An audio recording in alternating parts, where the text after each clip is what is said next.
अंधेरी रात और रूहानी जाल। रामू नाम का एक बूढ़ा मछुआरा था। वह सालों से समुद्र किनारे एक छोटी सी झोपड़ी में अकेला रहता था। एक रात जब समुद्र में घना कोहरा छाया था, रामू अपनी नाव लेकर गहरे पानी की ओर निकल पड़ा। गांव वालों ने उसे चेतावनी दी थी कि आज की रात भुतहा लहरों की रात है। पर रामू को पैसों की सख्त जरूरत थी। अजीब हलचल बीच समुद्र में पहुंचकर रामू ने अपना जाल फेंका। कुछ ही मिनटों में उसे महसूस हुआ कि जाल बहुत भारी हो गया है। उसे लगा कि आज तो उसकी किस्मत चमक गई। उसने पूरी ताकत लगाकर जाल को ऊपर खींचना शुरू किया। जैसे ही जाल नाव के करीब आया, रामू के रोंगटे खड़े हो गए।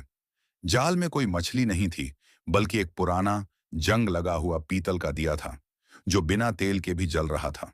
साये का हमला जैसे ही रामू ने उस दिए को हाथ लगाया, नाव का तापमान अचानक गिर गया। कोहरा इतना घना हो गया कि उसे अपनी ही उंगलियां दिखना बंद हो गईं।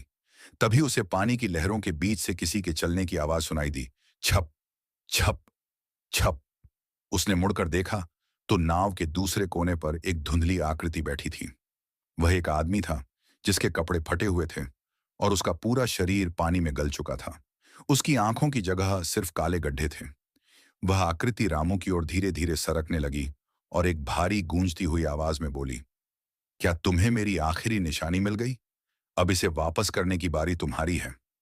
खौफनाक अंत। रामू डर के मारे जम गया। उस रूह ने अपना बर्फीला हाथ रामू के गले पर रख दिया।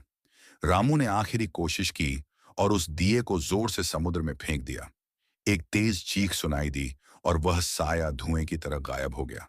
रामू जान बचाकर किनारे की तरफ भागा, लेकिन जब उसने अपनी नाव देखी तो उस पर गीले हाथों के निशान बने हुए थे और उसकी नाव के लकड़ी के तख्ते पर लिखा था, मैं फिर आऊंगा।